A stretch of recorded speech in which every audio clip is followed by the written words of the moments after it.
నిరుద్యోగ యువతకు ఉద్యోగ కల్పనే లక్ష్యంగా ముందుకెళ్తున్నామని తెలిపారు అకితా ఫౌండేషన్ చైర్మన్ సుంకరెడ్డి రాఘవేందర్ రెడ్డి.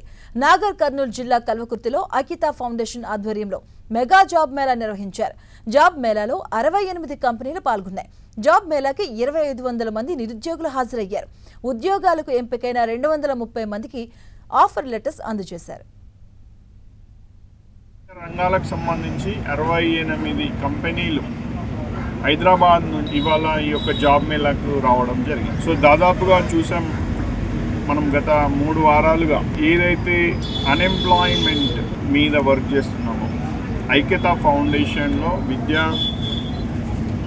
వైద్యం, ఉపాధి అనే 3 కాన్సెప్ట్స్తోని మనం చేస్తున్నాం గత 3.5 సంవత్సరాల నుంచి. అందులో భాగంగా ఈ యొక్క మెగా జాబ్ మేళా ఇది 2వది. ఎవరైతే ప్రభుత్వ నోటిఫికేషన్స్కి అర్హులు లేరో అవకాశం వాళ్ళందరికీ రాలేదు, వాళ్ళ కోసం ఇలాంటి జాబ్ మేళాలు మనం చేయడం జరిగింది ఇక్కడ.